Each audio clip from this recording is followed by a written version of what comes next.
Hello and welcome to the Cyrus Community. This is Business Unusual. We are continuing with the series, Decoding the Cyrus Mandate for Today. Why is this crucial to us? It's crucial because if we don't know who we are, then we do not know where we are headed to. Neither do we know the objective or the outcome. But as we begin to unpack this, we have to also bring calibration and clarity on how this affects us today. And as we've often said, as a community, there are certain things we are, there are certain things we are not.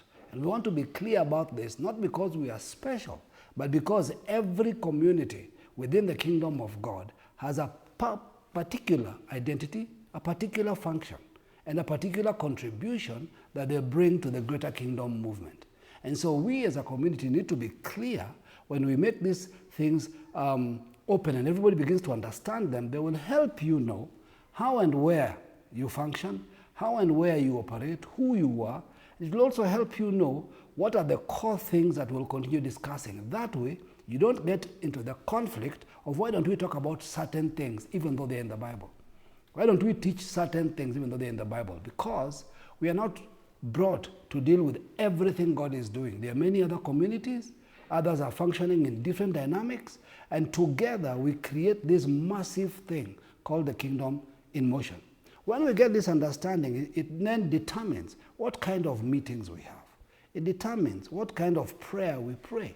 It determines what kind of activities we carry out because it is within the context of how we have been called. It also defines what we can be expectant of from God, what we can believe for from God. Otherwise, we'll just be shooting in the dark and not clear about where we are going. This is the reason we have this series. Now, to bring some clarity into the bigger picture, as we say that the kingdom is much wider, but there are different dimensions, segments, and groupings of people doing different things, yet one kingdom. We're going to look at some scriptures today to help us now create a foundation for where we are going in this conversation. 1 Chronicles chapter 12, we're looking at verse 23 and verse 28 particularly because they together put together a big picture of what we are discussing. Verse 23, now these were the numbers of the divisions that were equipped for war and came to David at Hebron to turn over the kingdom of Saul to him according to the word of the Lord. All these men of war who could keep ranks came to Hebron with a loyal heart to make David king over all Israel. And all the rest of Israel were of one mind to make David king. Now, all the issues here are important, and we'll be unpacking them and see how they fit into every dynamic. Whether you're part of the Cyrus community or another community, some of these dynamics do not change because in this particular setup at Hebron, all the people brought together were the greater nation of Israel, but each group had specific functionality. They said they were men of war, they knew how to keep ranks, and they had a loyal heart. All those things become crucial within the context of whichever community you find yourself in. Right? Now, Joel 3, verse 9 to 10. Proclaim this among the nations. Prepare for war. Wake up the mighty men. Let all the men of war draw near. Let them come up. Beat your plowshares into swords and your pruning hooks into spears. Let the weak say, I am strong. Now, please allow me to digress for a moment. You know, if you've come through the church for years, you think Let the Weak Say I'm Strong is a nice song, a wonderful song to sing in any situation. You cannot say Let the Weak Say I'm Strong unless you're speaking in the context of Hebron, unless you're responding to this proclamation of war, unless you're preparing as a mighty man to move up and go towards what God is saying. Unless you're understanding what it is to beat your plowshares into swords and your pruning hooks into spears, really, you can't make the statement, let the weak say I'm strong. So, now, let's break down a few things in terms of definition about who we are as TCC and who we are not. Because sometimes who we are not will settle much more questions than who we are. Because sometimes when you're defining who you are, it's a new thing. But when you're defining who you are not, it is something already known, and therefore people can then clearly say, oh, I see then what you mean. The first thing I need to make clear is we are not a church. We are a kingdom prototype. Very important. We are not a church. We are a kingdom prototype, and we'll break down what that means.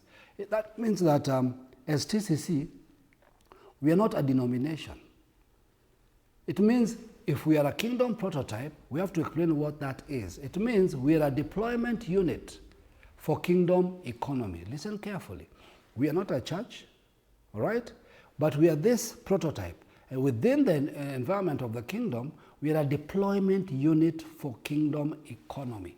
So that's one of the bigger image of who we are, is a deployment unit for kingdom economy. We'll be explaining that. What are we also? We are also a mental reformation center. We are a mental reformation center. I want you to get those things into your thinking so they become, so you stop having all those debates of what are we going to do, what are we not going to do, what kind of meetings do we have. If you have this clarity, then you'll know what to look for. And also, we are a marketplace warfare hub. We are a market warfare hub. So when I say those things, I'm sure the language is different. The structure is different, and it is deliberate for us to use that language, because if we don't, we'll fall into patterns that are familiar but that are not ours. They're not who we are. So what's the difference? The church context is a context that preserves the flock. But the kingdom context deploys warriors. So you begin to understand immediately that the requirement and the functionality is going to be different. So we are not in the system that's just trying to preserve flock. We're in an environment where we are deploying kingdom warriors, and we know what we mean by that as we will unpack what that means. You've heard that there's a war declaration. We're not here to build members. We are here to build reformers. You see, in the church context, you build members, meaning you fit them for purpose. And what do you fit them for? You fit them to serve in the four walls. You fit them to operate within the context of the meetings. You fit them to operate within those programs that you have. But when it is kingdom, we fit you for deployment and functionality in society, in the marketplace.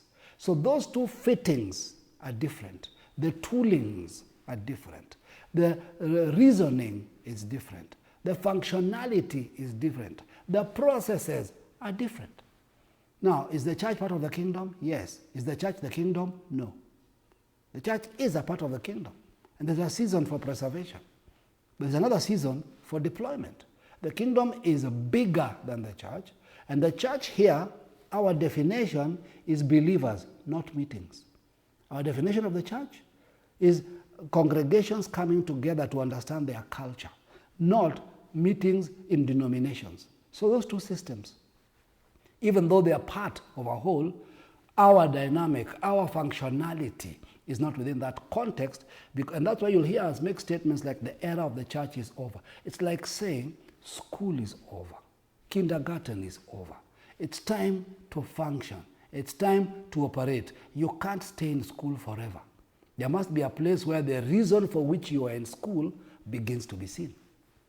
The other thing that we said we are not a church, but what are we? We are a specialized army called to Hebron. When I was reading the passage earlier, 1 Chronicles 12:23, this is a statement. They came to Hebron equipped for war to turn over the kingdom to David. So they came to Hebron equipped for war to turn over the kingdom. So we're a specialized unit within the context of the kingdom. Hebron was the convergence of tribes for strategic realignment. Hebron was not a celebration, but a preparation. So they're not arriving at a celebration point. The Bible says they came prepared to war to make David king, to turn over the kingdom to David. So the principle there was we have come to a posture called Hebron, meaning we as DCC have to bring our strength to the greater kingdom communities so that the kingdom can come and God's will can be done in the earth. So that is not an act of celebration, though we will celebrate victories. It's not the outcome. The outcome is to be able to turn over the kingdom, to bring a reality. So it's a preparation. So each tribe brought its special strength. In fact, sometimes if you begin to dig into the different tribes that came up, you'd, for example, discover that Zebulun came with strategy. Issachar understood the times. and the season. Judah provided in key scenarios leadership. Everybody had a key to what they were bringing to the bigger structure. So we meet not to compare, but to converge. So within our context, let's use the language of tribes, because tribes in Scripture was not about speaking a particular language in that sense. It was about having a specific mantle within the kingdom to be able to carry out your mandate to bring out what God wanted accomplished. So using that idea of tribe within the kingdom context, the Cyrus community, our tribe, carries the mantle of kingdom economy reform.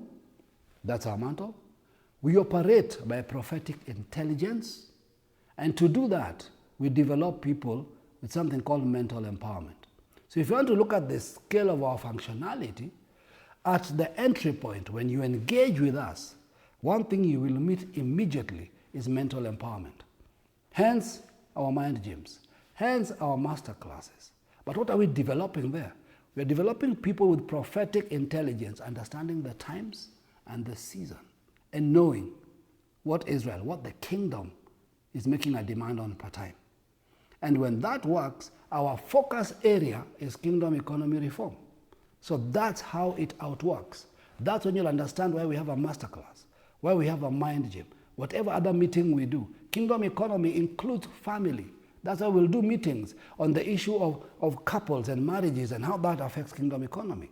We'll talk about how children are brought up, not Sunday school, but how. Because we are a community. A community deals with all those aspects so the kingdom economy can function. Please understand, think of the kingdom as a civilization.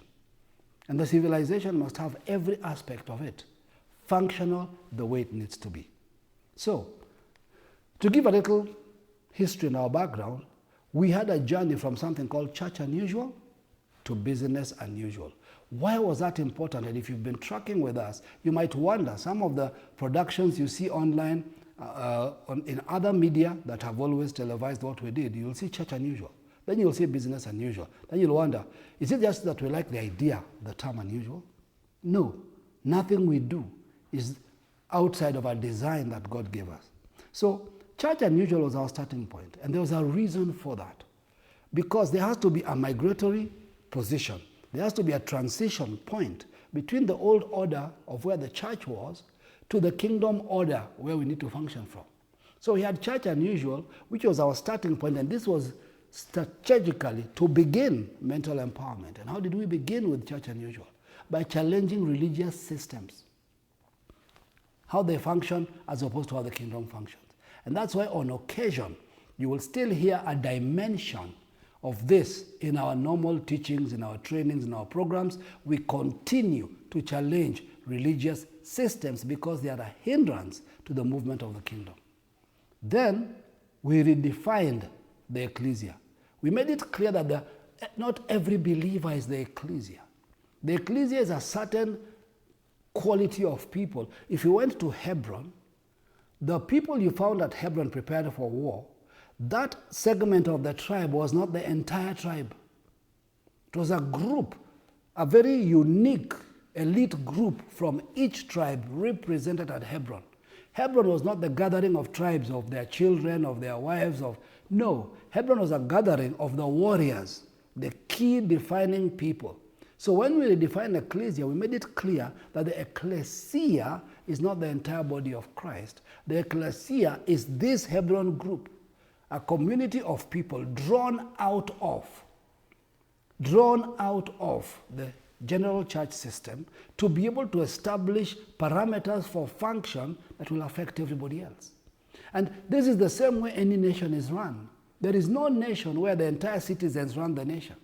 There's always a called out group. In some democracies, it's a parliament or a senate or whatever you want to call it, who are supposed to be the ones that create a bigger clarity of how the nation should run in a manner that benefits everybody else. So it was very important for us to redefine the ecclesia within the context of church unusual.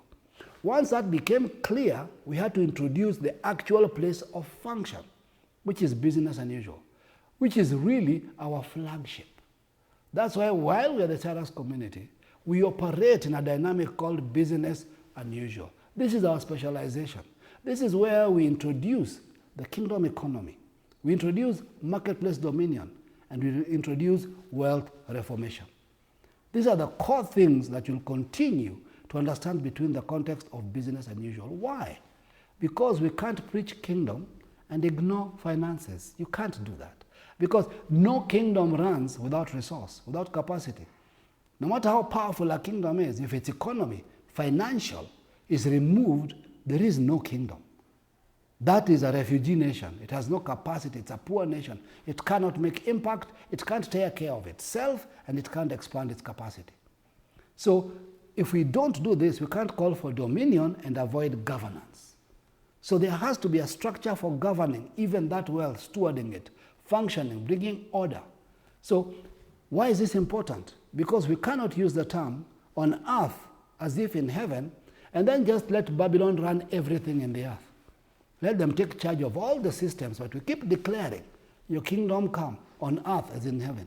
No, that kingdom coming, we are part of that reality. We are part of that change that comes.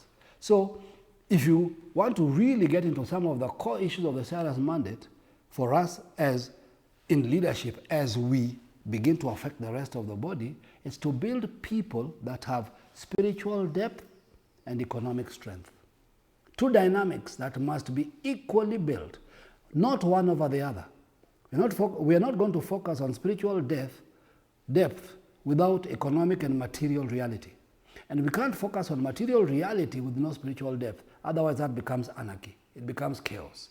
So we are able to build a people who have both functionalities equally. And that is why business unusual becomes our apostolic weapon.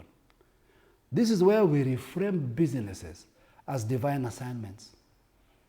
Why is this important? Because when we reframe business as a divine assignment, we're able to break the sacred secular dichotomy that has been sold by religion for years, which is the lie that makes the kingdom not advance, because you cannot be either or, you are both.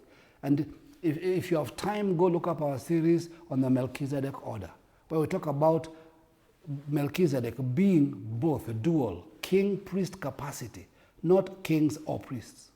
So when we begin to deal with business unusual and begin to bring this clarity and reframe this divine environment, it begins to expose that the church economy was built on a survival mindset, while the kingdom economy is about a dominion mandate. So if you do not understand this, you'll continue talking kingdom and trying to manage kingdom with a church economy. And that in itself is a failed activity. It cannot bring forth what God is speaking about. Because kingdom economy includes, and I'm just talking about much more dynamics, expanded beyond the limit of church economy. Kingdom economy is not just about sowing, it's about producing. It goes beyond just sowing to producing. It goes beyond giving to trading. And let me say something here. Trading is kingdom, but Babylon is transactional. There's a counterfeit to it. Trade is about value against value. Transaction is about getting the best I can for myself with conditions. So as we teach in Business Unusual, we teach the difference between trading and transactions. Even though there are transactions going on in Babylon, in the kingdom we bring a concept called trading, which overrides the idea of just plain transaction.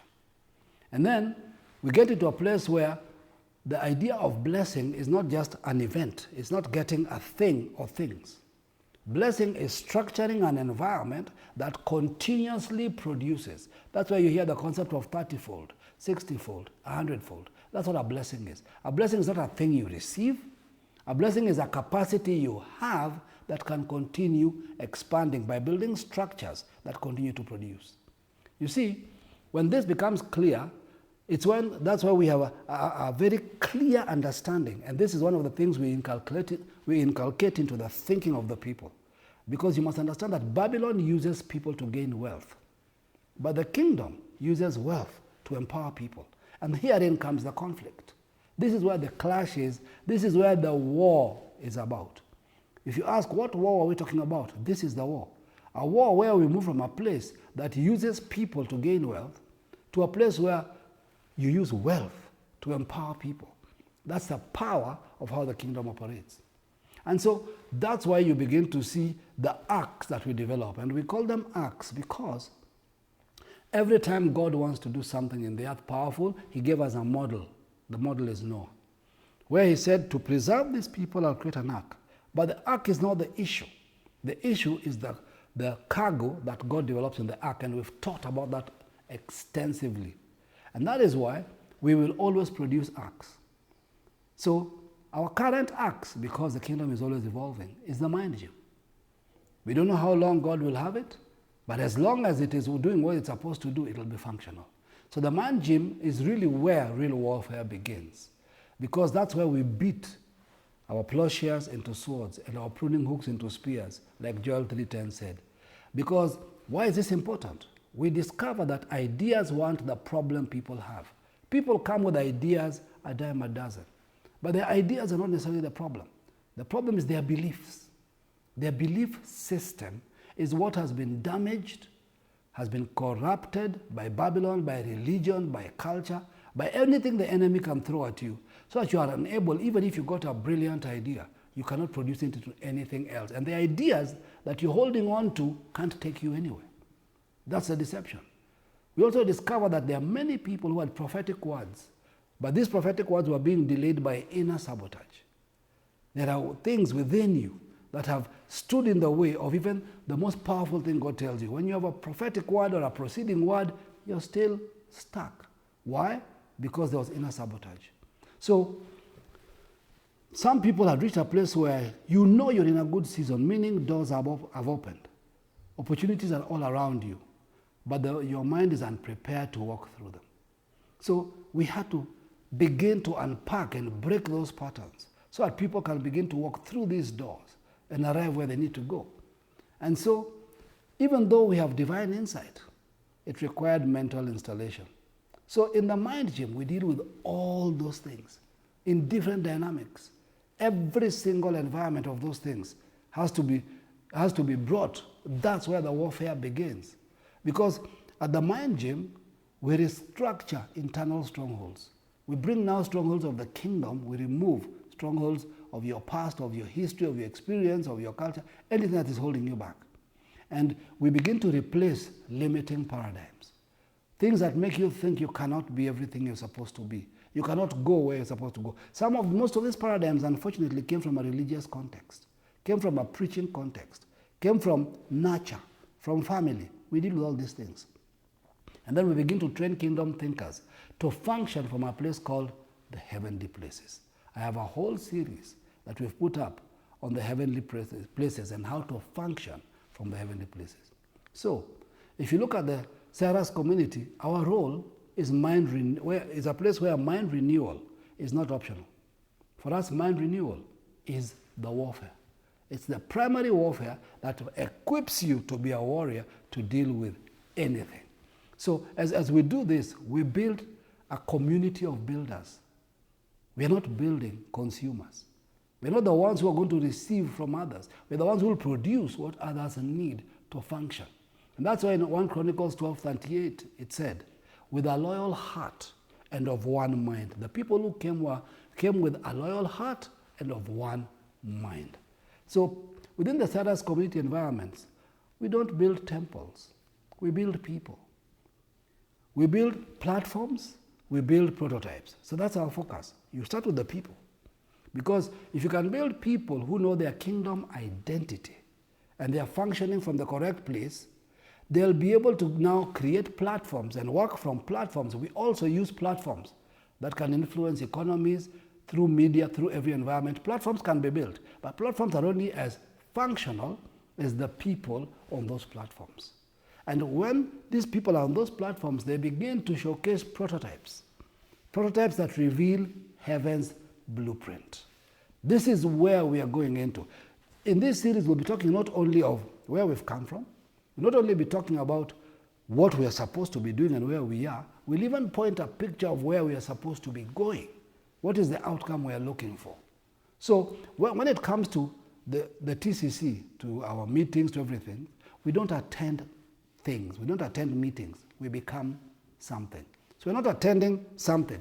You don't get an outcome because you attended a mind gym or you attended a masterclass. No, it's because you became something when you are attending. You became something when you listen to this kind of broadcast. You become something. You don't just hear things, you become them. When we come from that place, then your bigger picture and how you begin to function is you begin to regularly ask yourself very reflecting questions that help you move on. You have to ask yourself today, for many of you, so far in this series, where you are today, you must ask, am I still operating from a church mindset in a kingdom context? Is that where my struggle is? Am I still thinking that somewhere along the line, somehow, we will recreate a church? Or am I thinking my skills for church is what are required here? And I keep feeling inadequate because somehow there is no space for church skills in this space. Are you still operating from a church mindset? And yet, we're in a kingdom context. These are things you need to ask yourself and be clear about even as you move forward. You need to ask another question. Do I view my work as sacred? Meaning equal to any pulpit assignment. Do I see my work the same as anyone called as an apostle, a prophet, whoever, that the area I'm functioning, whether I'm functioning in an organization, whether I'm functioning in a company, whether I'm running my own business, do I view it as if it's a call from God? It's a functional place. And if so, if I am in charge of something, if I run a business, if I'm coming up with an innovation, if I have leadership, have I submitted this to kingdom architecture? You know, it's interesting, many times we say, I'm submitting my business to God, I'm submitting. What do we mean by that? Submitting is not a word you speak. I cannot speak, I have submitted something. I cannot speak, I've submitted a document to my wife. No. I actually give her the document. I submit it to her. Or the correct rendering of this is not giving, because to us submitting is giving. No, submitting means putting it under the design of something else. To submit it to, so that it is subject to. So, when I say I've submitted my business, my innovation, my marriage, my leadership, my whatever, I mean I'm beginning to operate it within kingdom architecture. So what we do in the mind gym, what we do in the masterclasses, is we're training you to submit your business, life, everything to a kingdom order which is superior to any other order you have. This is not handing over something so that God can do what he wants with it. This is positioning yourself to do what God wanted to do with it. It's an entirely different mindset. And that's what submitting it means. It means it always operates with designs that are not from here. So what this does to you is you finally arrive at a place where you realize, I am not a spectator. I can't afford to be, because I am a reformer. I belong to a tribe that is equipped for war. I am not confused by Babylon. I am here to replace it. So I embrace the mantle that God is giving us. The mantle of business unusual, the mantle of mind gym, the mantle of masterclass, because as I submit to those structures, those principles, those patterns, those insights, that knowledge, as I get changes, as I train my mind for dominion, when I engage in the marketplace, I have purpose. I'm then part of a prophetic prototype. That's what it means to say, I'm part of the Cyrus community. That's really what we're talking about. So it's time to sit and clarify your kingdom contribution and ask yourself, are you a producer? Are you a builder? Are you a strategist? Are you a funder? Are you a reformer? These are the people who are found within a context of the Cyrus community. When you say you're part of the Cyrus community, you are these, all, some, or at least one. In other words, you can be a producer and a builder and a strategist and a funder and a reformer. The idea is to be all, but at least start somewhere. Be a producer, be a builder, be a strategist, be a funder, be a reformer. When we say these things, meaning be Bring your strength to Hebron. Bring that capacity to move things forward because we are bringing the kingdom into a new place. So it's time for you to revisit any recent idea or opportunity you had and look at it through the lens of kingdom economy. Is this thing I'm doing, that I'm involved in, part of the kingdom economy? What is my mental alignment with it? How am I functioning within that context? And is it apostolic building? Meaning, is it designing new structures in the earth, new patterns that will change lives, that will bring the kingdom to where it needs to be? So, I want this to become very clear as we continue through this series, that the Cyrus Community is not an idea. In fact, I would rather call it a kingdom technology. We are a blueprint tribe sent to demonstrate that kingdom life can be structured, funded, and manifested outside of the four walls of religion. I'll say that again. At the Cyrus Community, we are a blueprint, a tribe sent to demonstrate that kingdom life can be structured, funded, and manifested outside the four walls of religion. We are equipped for war, but that war begins in the mind and manifests in the marketplace. At this point, I want to continue to encourage you to make time when we have a mind gym. And for the next 1 month, we will not have a mind gym because in August, we are having the 2-as-1 workshop. Still part and parcel of everything I'm telling you. We are still building into the kingdom economy. We are going into one of the most profound and most important aspects because before there was a marketplace, there was a couple. Before there was an apostle, a prophet, there was a couple. Before there was any of the things we're talking about, there was a couple. So God's first act of interaction with humankind was to develop a couple. How important is that? Do you now understand why there's so much war on marriage? Why everywhere, everything is trying to tell you it can't, it shouldn't, it doesn't work? And these are the questions you need to ask. Religion has even made it worse and condemned people who've gone through structures that have put them in such a difficult scenario where you find yourself in not where you started. So this particular workshop, whether you're married, divorced, whether you're single, whether you are widowed, whether you're what you call a blended family, coming from a different marriage, remarried, and all those aspects, God has no fight with you, religion does. We are going to bring clarity into how God originally meant things to work, where they are, and how, in your current environment, God still works with you and gives you keys and patterns to live in a better place than you are right now. And to prove that marriage was not just about what we think it is. Culture has lied to you. Religion has lied to you. God's original plan was the best, remains the best, and it brings peace, it brings joy, and it releases power that transforms lives.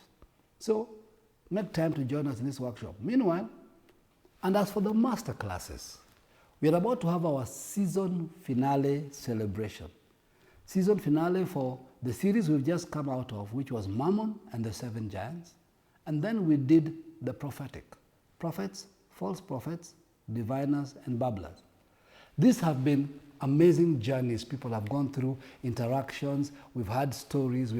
It's been a good journey. So I'd like to invite you to this celebration, to this finale, and also, meanwhile, for those who are part of that alumni, this is the time to ask all the questions you've wanted to ask. Please send the question in advance so we can prepare to answer you adequately and group the questions properly. But if you've not been part of this, please join us, whether online, whether in person. Let's celebrate together and let's get to the place where we are sure this became an embedded principle, that everybody got what we are saying, is able to walk in it, and is able to walk others in it, because this is what all our masterclasses are about. It's about you becoming and you transforming and helping others. But come and celebrate. Let's have a fun time. Let's just talk, ask questions, query things, give our stories, give our experiences, talk about who you used to be and who you are now, and how this has changed your life. This is where I say, keep it kingdom, keep it pure, and God bless you.